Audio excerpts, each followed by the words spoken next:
everyone.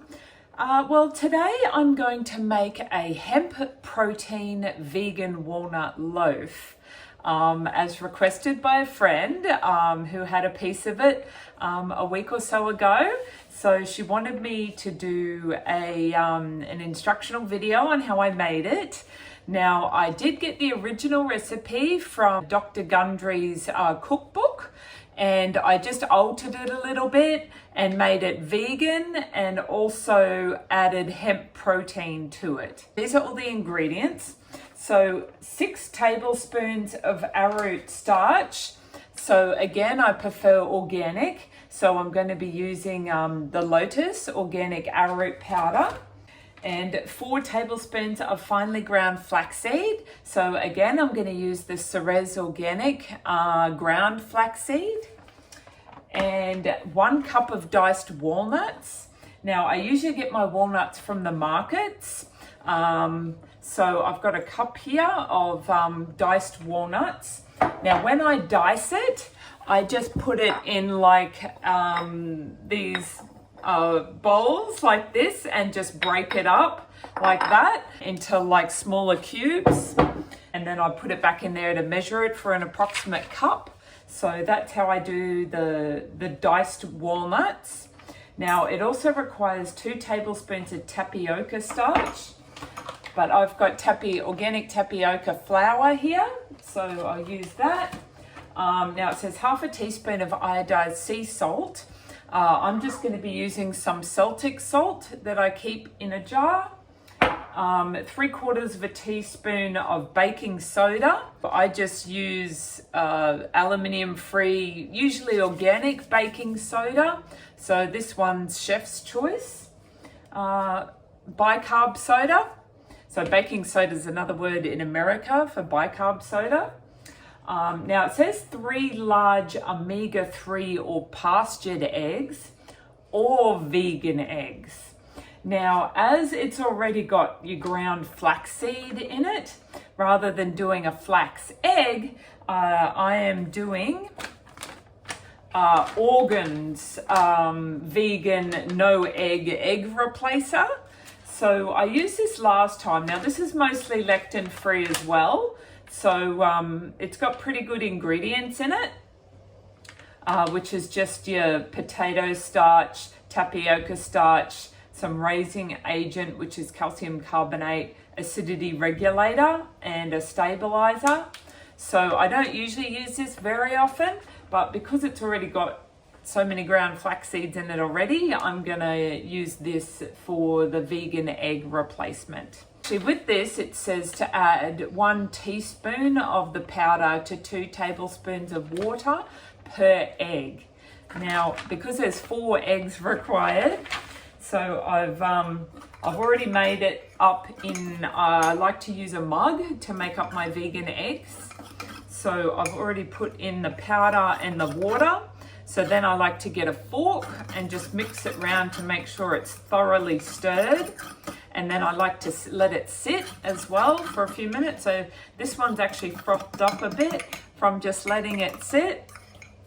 So we're going to try and let it get a bit thicker. So that's my vegan egg. He also has half a cup of plain full fat coconut milk. And I'm going to be using Global Organics coconut milk. And then we'll just measure that out to be half a cup. And then 2 tablespoons of yakin syrup. Now, yakin syrup you can get at most health food stores as well. I'll put some links in it too to all the ingredients to give you guys some ideas of where to get them from. But this is the yakin syrup. And then 1.5 teaspoons of red wine vinegar. So I just managed to grab some Italian red wine vinegar. And then, yeah, so the first step is to preheat the oven. And then also grease a 8.5 to 4.5 inch glass or metal loaf pan with avocado oil or coconut oil. So this is the pan that I'm going to be using. So I'll just grease that with some coconut oil. And then we also need hazelnut flour. I've got hazelnut meal here that I found. and 1.5 cups of blanched almond flour. So we need 2 bowls as well. So a bowl for the wet ingredients and a bowl for the dry ingredients, because we're going to mix them together separately first and then add them together after we've mixed them separately. Okay, so the first step is to mix the dry ingredients, which is your almond flour, hazelnut flour, arrowroot starch, flaxseed meal, walnuts, tapioca starch, salt, and baking soda. So this is the superfine almond flour I'm going to be using. I like to buy this in bulk because I use the almond flour a lot with lectin-free and gluten-free baking. So you start with 1.5 cups of the superfine almond flour. And then I've just got some hazelnut meal here I found. Sometimes hazelnut flour can be hard to find. So 1/2 cup of hazelnut meal. So 6 tablespoons of arrowroot starch. 4 tablespoons of your flax seeds, the walnuts, tapioca starch, salt, and baking soda. With the baking soda, even though it says 3/4 teaspoon, I like to add a little bit more. So I've added like a full level teaspoon, especially with vegan, when you're doing things vegan without that extra egg to bind everything together. So sometimes with like baking soda or bicarb soda, I like to add a little bit extra. Now, when you've put all those dry ingredients into a bowl like this, then we add the hemp protein. Now, there's many different types of hemp protein you can get. I've got this one to try, organic hemp gold protein. Now, I add about 1/4 cup of the hemp protein as well to the dry ingredients. So then you mix all those up and then sit that aside, and then you start with the wet ingredients in the other bowl. Now, with the vegan egg mixture, make sure that it's very well blended so that you can't see any lumpy bits. So just keep mixing it really well with the fork so that it gets a bit frothy as well, like that. So in the small bowl, so we've added the 4 tablespoons of coconut oil, the 1/2 cup of coconut milk, the 2 tablespoons of yakin syrup, and 1.5 teaspoons of red wine vinegar, and then your vegan eggs, which is what I'm making. So after the eggs is mixed really well, and you tip it in.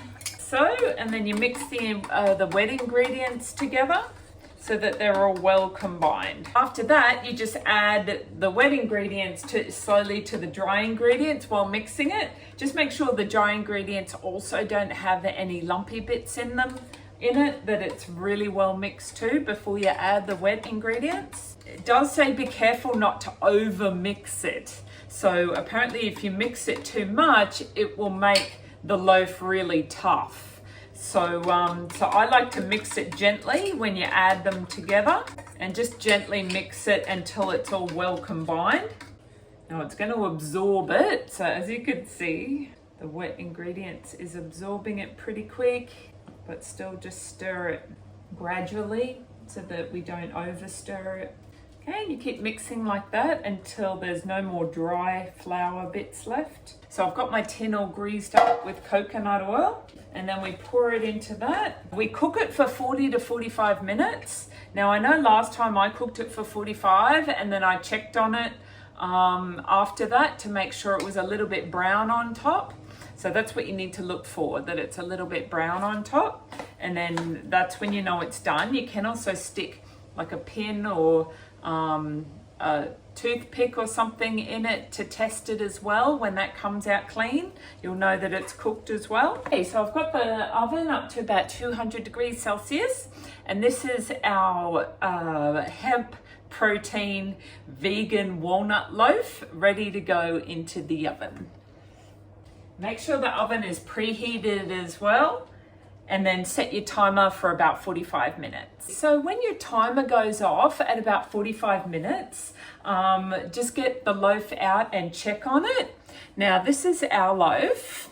So as you can see, it's got little bits of brown on top of it. So to me, it looks like it's done. Now to double check, like I said, you can use like a skewer or something sharp and thin.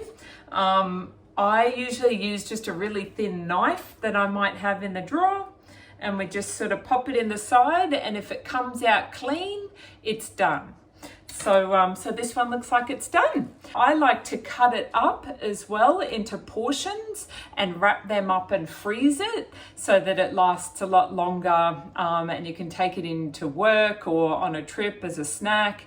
I like to put like coconut butter on it or almond butter. Coconut butter on it is my favorite. I hope you enjoy this hemp protein vegan walnut loaf, and let me know in the comments below if you've made it as well yourself. So enjoy.